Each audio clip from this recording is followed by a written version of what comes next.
Baik, bismillahirrahmanirrahim. Assalamualaikum warahmatullahi wabarakatuh. Baik, mahasiswa yang saya banggakan, pada perkuliahan hari ini kita masuk di keperawatan paliatif. Untuk tema perkuliahan hari ini adalah End of Life Care. Maksudnya adalah terkait dengan temanya, di sini kita akan membahas tentang bagaimana perawatan pasien-pasien yang akan menjelang kematian atau pada saat sakaratul maut ataupun pada kasus-kasus terminal.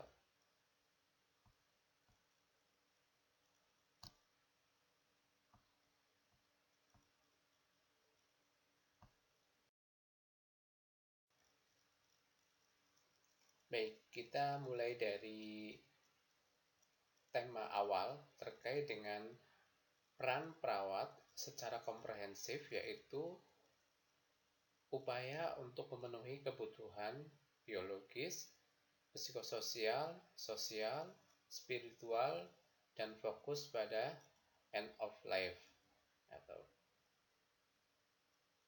Menurut Dadang Hawari, orang yang mengalami penyakit terminal dan menjelang sakaratul maut lebih banyak mengalami penyakit-penyakit kejiwaan seperti krisis spiritual dan krisis kerohanian. Bimbingan kerohaniawan saat klien menjelang ajal perlu mendapatkan perhatian khusus. Keberadaan seperti gejala fisik, psikologis, sosial, dan kultural. Menurut Ahmad, bahwa gejala-gejala fisik dari klien dalam fase terminal karena penyakit berkaitan dengan peningkatan stres, depresi, dan kegelisahan. Pada perawatan akhir atau hidup atau end of life care dan proses kematian atau dying harus dipahami oleh seorang perawat. Jadi pada background ini menjelaskan bahwa peran perawat harus memenuhi kebutuhan-kebutuhan seperti biologis, psikologis, sosial, dan spiritual terkait dengan kasus-kasus end of life.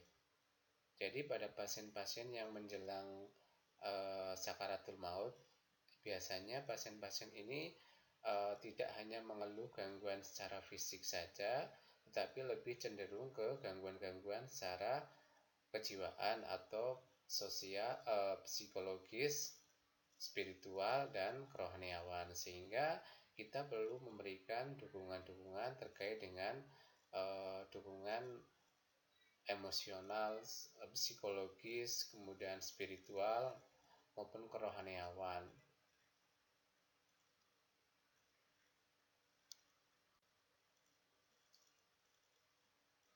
Baik, kita masuk ke definisi.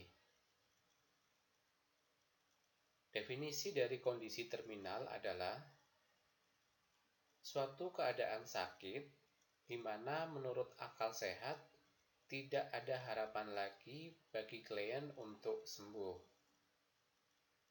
Keadaan sakit dapat disebabkan oleh beberapa penyakit ataupun kecelakaan.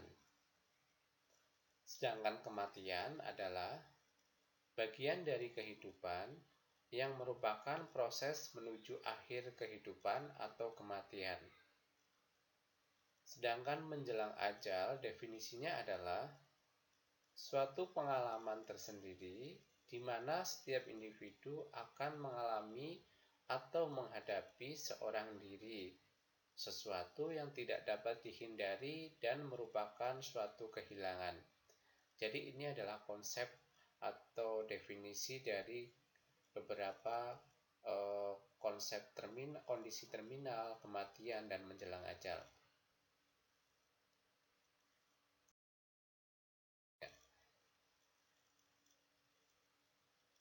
Nah, di slide ini menjelaskan outcome learning kita. Jadi setelah mahasiswa mengikuti perkuliahan pada hari ini, diharapkan mahasiswa mampu mendefinisikan terkait dengan kondisi klien pada saat menjelang kematian.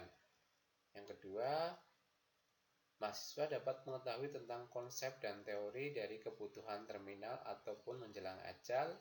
Yang ketiga, mahasiswa dapat mengkaji atau memaparkan diagnosa dari kebutuhan terminal. Yang keempat adalah mahasiswa dapat memberikan intervensi serta mengevaluasi pada klien-klien dengan kasus menjelang ajal.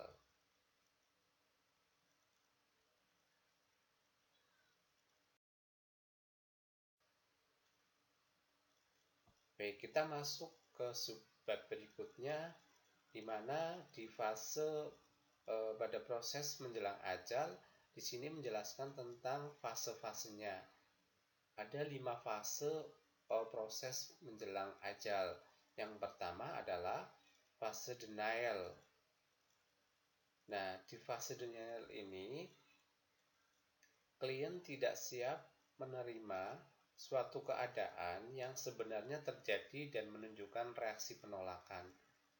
Jadi, klien-klien dengan kasus terminal ini di fase ini dia sebenarnya menolak kondisinya karena belum siap untuk menerima kenyataan bahwa pasien akan secara teori tidak lama lagi untuk proses hidupnya. Yang kedua adalah fase anger, di mana kemarahan terjadi karena kondisi klien mengancam kehidupannya dengan segala hal yang telah diperbuatnya sehingga akan mengagalkan cita-citanya. Nah, di fase anger ini atau fase marah, di mana pasien ini biasanya mengungkapkan emosi atau meluapkan kemarahan. Ya, karena suatu proses penyakit yang diderita oleh pasien. Fase berikutnya adalah fase bargaining. Di fase bargaining ini, kemarahan biasanya mereda dan pada pasien akan perlahan-lahan dapat menimbulkan suatu kesalahan dan sudah dapat menerima apa yang terjadi dengan dirinya. Di fase bargaining ini, di mana fase ini sudah terjadi penerimaan atas proses yang sudah atas penyakit atau atas suatu kejadian yang sudah menimpa dirinya. Jadi sudah tidak ada emosional atau kemarahan di fase bargaining. Ya. Kemudian yang keempat adalah fase depresi. Di fase depresi ini, pasien cenderung tidak banyak bicara dan mungkin banyak menangis. Ini saatnya bagi perawat untuk duduk dengan tenang di samping pasien dan sedangkan melalui masa sedihnya sebelum meninggal. Jadi di fase depresi ini, pasien biasanya akan lebih banyak berdiam dan merenung tentang kondisi dirinya. Nah, di mana di fase ini akan cenderung mudah untuk dilakukan suatu intervensi keperawatan, di mana perawat akan memberikan suatu support system terkait dengan apa saja yang perlu dibutuhkan oleh pasien tersebut. Di fase kelima atau fase penerimaan, di fase ini terjadi proses penerimaan secara sadar oleh pasien dan keluarganya tentang kondisi yang terjadi dan hal-hal yang akan terjadi, yaitu kematian. Nah, di fase terakhir ini, pasien sudah benar-benar menerima tentang apa yang harus dialami, ya, baik itu pasien maupun keluarganya. Jadi respon pasien di fase ini sudah sangat menerima sekali dan sudah sangat terbuka terkait dengan apa yang harus dia lakukan untuk menjalani proses-proses tersebut. Jadi ada 5 fase: denial, menolak; anger, marah; bargaining itu adalah menerima tapi masih dengan tawar-menawar; depresi itu adalah berdiam diri, merenung; fase penerimaan adalah fase di mana dia sudah menerima kenyataan. Kita lanjut ke subbab berikutnya. Di sini menjelaskan tentang tipe perjalanan dari proses menjelang kematian. Kematian yang pasti dengan waktu yang diketahui, yaitu adanya perubahan yang cepat dari fase akut ke fase kronis. Yang kedua, kematian yang pasti dengan waktu tidak bisa diketahui. Biasanya terjadi pada kondisi-kondisi penyakit yang kronis. Yang keempat adalah kematian yang belum pasti atau kemungkinan sembuh belum pasti. Biasanya terjadi pada pasien-pasien dengan operasi radikal karena adanya suatu penyakit kanker. Yang keempat adalah kemungkinan meninggal dan sembuh yang tidak tentu. Biasanya terjadi pada pasien-pasien dengan penyakit kronis dan telah berjalan lama. Jadi ini menjelaskan tentang 4 tipe perjalanan proses menjelang kematian.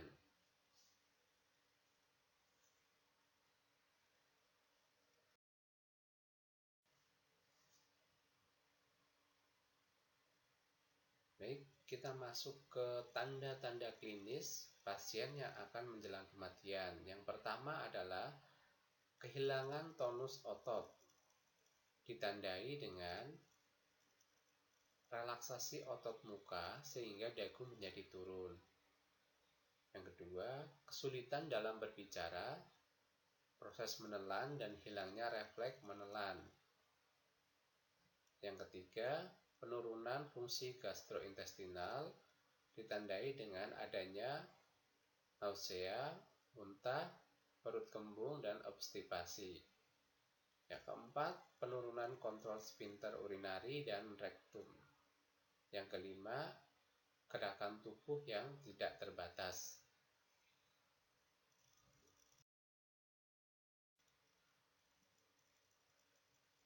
Yang kedua adalah adanya kelambatan dalam sirkulasi, ditandai dengan adanya kemunduran dalam sensasi, adanya sianosis pada daerah ekstremitas, kulit teraba dingin, pertama kali di area kaki, kemudian di area tangan, kemudian di area telinga dan hidung. Yang ketiga adalah perubahan-perubahan dalam tanda-tanda vital, seperti nadi akan melambat dan teraba lemah. Tekanan darah pasien akan turun. Kemudian pernafasan akan lebih cepat, dangkal, dan tidak teratur. Yang keempat adalah gangguan sensori yang ditandai dengan penglihatan menjadi kabur. Yang kelima, adanya gangguan-gangguan penciuman dan perabaan.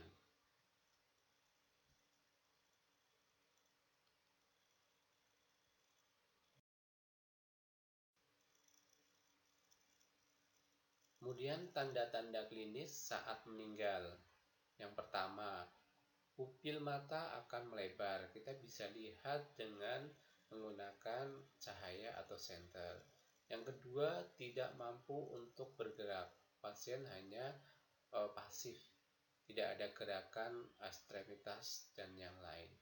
Yang ketiga, kehilangan refleks. Tidak ada refleks mata, pupil, tangan dan sebagainya. Yang keempat, nadi cepat dan kecil. Yang kelima, pernafasan cingstuk ataupun ngorok. Yang keenam, tekanan darah sangat rendah. Yang ketujuh, mata dapat tertutup atau agak terbuka.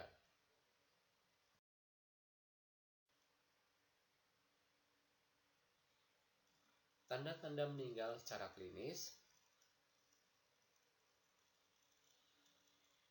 Menurut World Medicine Assembly menetapkan beberapa indikasi kematian, yaitu tidak ada respon terhadap rangsangan dari luar secara spontan. Yang kedua, tidak adanya gerakan otot ataupun persarafan. Yang ketiga, tidak adanya refleks. Yang keempat, gambaran EKG mendatar.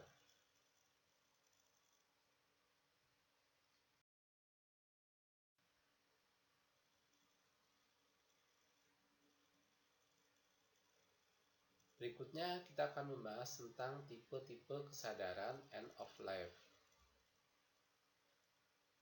Menurut Todd et al. 1970, ada 3 tipe. Yang pertama adalah closed awareness atau tidak mengerti. Pada situasi seperti ini, dokter biasanya memilih untuk tidak memberitahukan tentang diagnosa dan prognosa pada pasien dan keluarga. Perawat seringkali dihadapkan dengan pertanyaan-pertanyaan langsung, kapan sembuh dan kapan pulang. Yang kedua adalah mutual presence atau kesadaran pengertian yang ditutup. Pada fase ini, memberikan kesempatan kepada pasien untuk menentukan segala sesuatu yang bersifat pribadi atau yang berupa beban yang berat baginya. Yang ketiga adalah open awareness atau sadar akan keadaan yang terbuka, di mana klien dan orang sekitarnya mengetahui adanya ajal yang akan menjelang dan menerima untuk mendiskusinya, atau walaupun tidak menerima. Keadaan ini akan memberikan kesempatan kepada pasien untuk berpartisipasi dalam merencanakan saat-saat akhirnya, tetapi tidak semua orang dapat melaksanakan hal tersebut.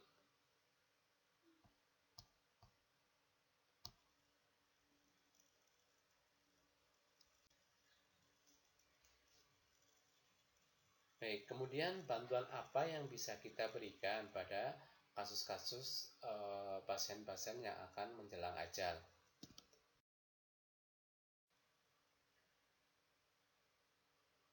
Yang pertama adalah bantuan emosional. Pada fase denial, seorang perawat bisa menanyakan tentang kondisi atau prognosisnya pada pasien dan dapat mengekspresikan perasaan-perasaannya. Pada fase angel,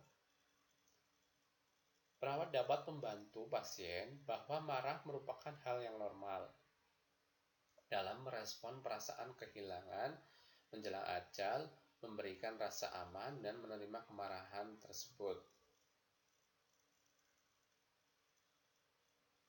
Pada fase bargaining, perawat dapat mendengarkan keluhan pasien dan mendorong untuk dapat berbicara untuk mengurangi rasa bersalah dan takut terhadap hal-hal yang tidak masuk akal. Pada fase depresi, perawat akan selalu hadir di dekat pasien dan akan mendengarkan keluhan-keluhan pasien.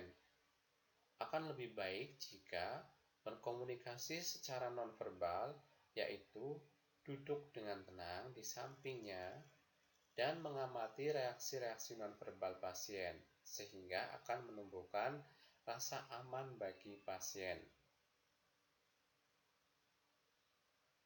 Pada fase penerimaan, libatkan seoptimal mungkin pasien dalam program pengobatan dan mampu untuk menolong dirinya sendiri sebatas kemampuan si pasien tersebut.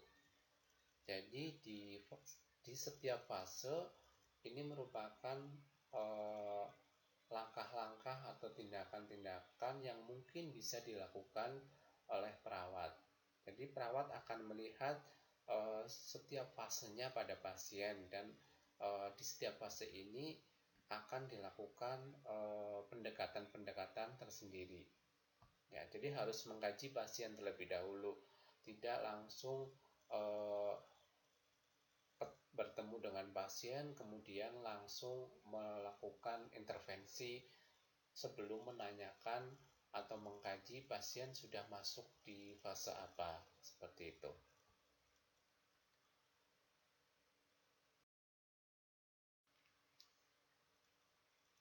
Kemudian yang kedua adalah membantu pasien dalam kebutuhan fisiologis. Contohnya, yang pertama membantu dalam kebersihan diri, baik itu memandikan, kemudian menyeka, oral hygiene, ramah, dan sebagainya. Kalau memang pasien tidak bisa, keluarga yang tidak ada, perawat harus mampu membantu dalam membersihkan kebutuhan pasien, terutama kebersihan diri, ataupun bisa juga keluarga. Yang kedua adalah mengontrol rasa sakit. Ya, biasanya rasa sakit ini khususnya pada pasien-pasien yang mempunyai penyakit-penyakit kronis atau kanker dengan nyeri yang sangat hebat, dibantu menurunkan nyerinya dengan obat-obat analgesik dosis tinggi atau opioid. Yang kedua adalah membebaskan jalan nafas atau memberikan oksigenasi yang sesuai dengan kebutuhan pasien. Kalau pasien mengeluh sesak napas, kita berikan bantuan oksigenasi bisa melalui nasal, masker, ya, sungkup, NRM, dan sebagainya sesuai dengan kebutuhan pasien sampai pasien ini kondisinya benar-benar tidak mampu menerima oksigen tersebut. Yang keempat adalah membantu untuk memobilisasi dan sensori. Ya, walaupun pasien sudah tidak mampu bergerak, kita tetap melakukan biasanya gerakan atau ROM untuk mengantisipasi adanya komplikasi-komplikasi yang terjadi pada pasien. Yang berikutnya adalah memberikan nutrisi dan eliminasi. Ya, jangan lupa kita tetap memberikan nutrisi walaupun pasien sudah tidak sadar, kita harus memantau kebutuhan nutrisinya dengan pemberian sonde atau memasang selang atau NGT. Kemudian nutrisi itu juga bisa dimasukkan ke NGT ataupun lewat cairan parenteral atau cairan infus untuk pemberian cairan, terapi cairan.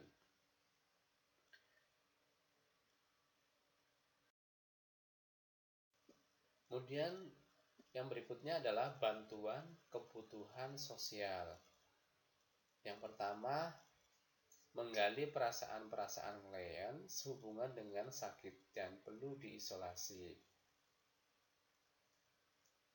Yang berikutnya, menanyakan siapa saja yang ingin didatangkan untuk bertemu dengan klien dan didiskusikan dengan keluarganya.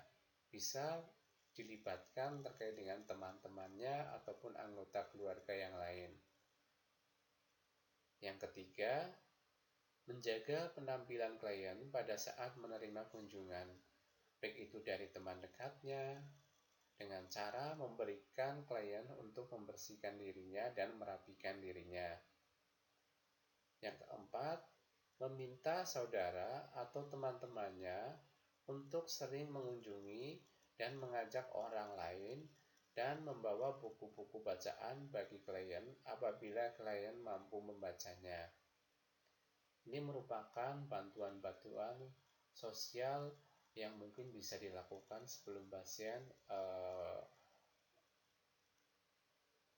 meninggal dunia. Kemudian berikutnya adalah bantuan secara spiritual.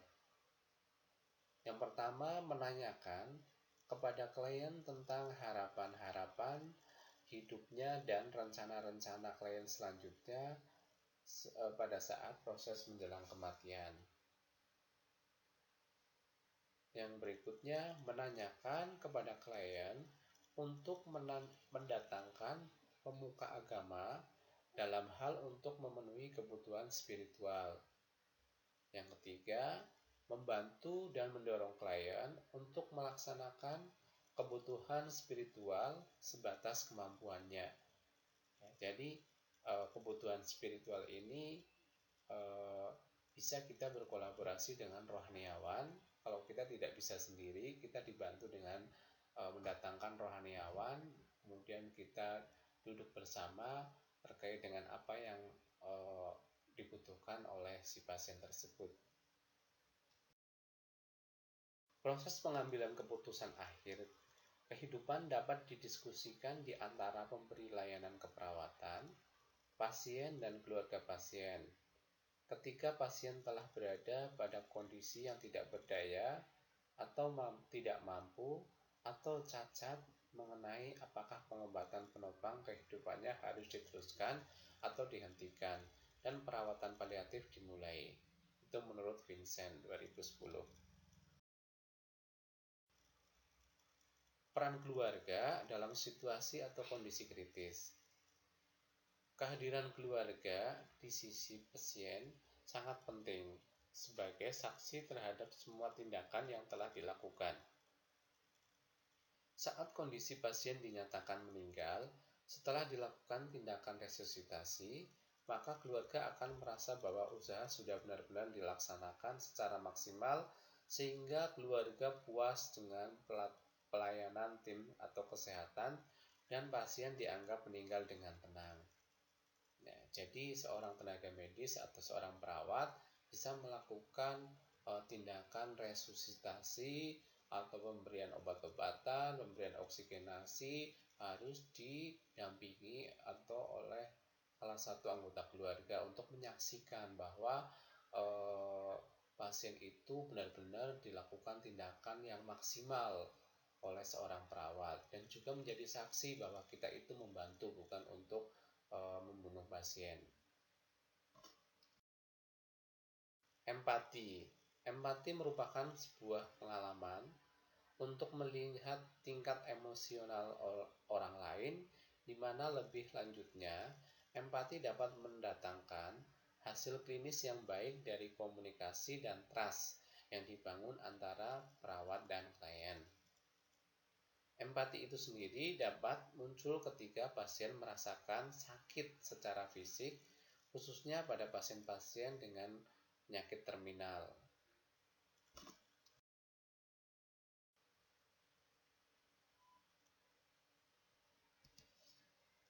Asuhan keperawatan pada kasus-kasus proses menjelang ajal.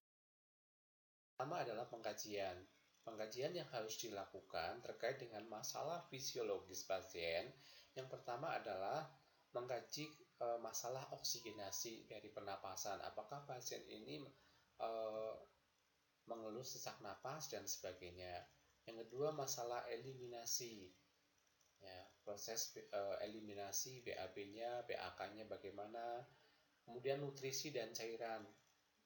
Kemudian masalah suhu tubuh, gangguan sensori, masalah nyeri, kemudian masalah mukosa kulit dan mobilitas fisik.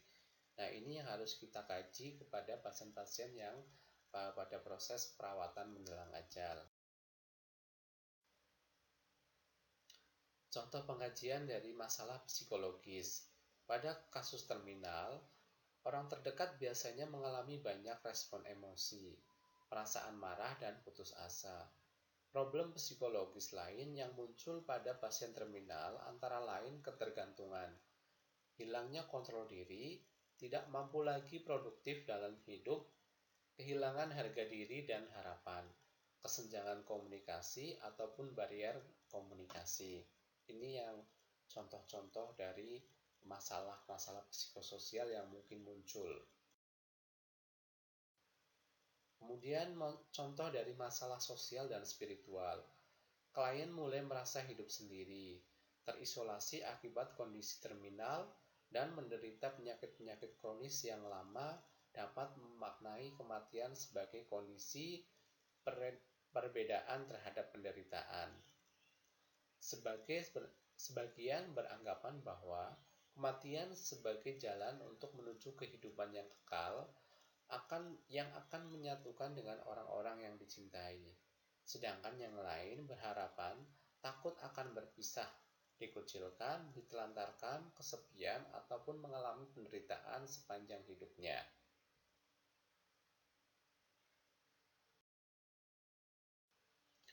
Kemudian diagnosa yang mungkin muncul pada kasus-kasus menjelang ajal yang pertama adalah ansietas, yang kedua adalah berduka, kemudian adanya perubahan proses keluarga, dan resiko terhadap distress spiritual.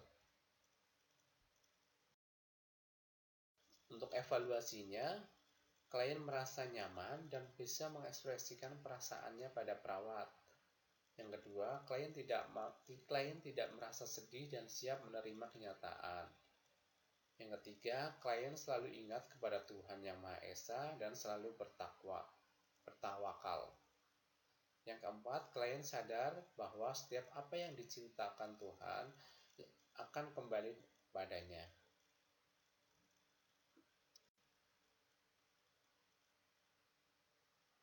Baik, jadi tadi sudah dijelaskan tentang konsep-konsep dari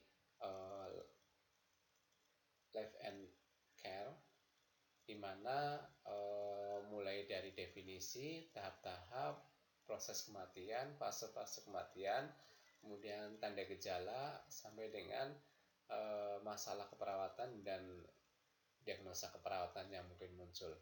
Jadi nanti mahasiswa silakan untuk mereview kembali tentang materi ini. Bisa juga mahasiswa untuk mencari literatur ataupun jurnal-jurnal yang terbaru untuk menambah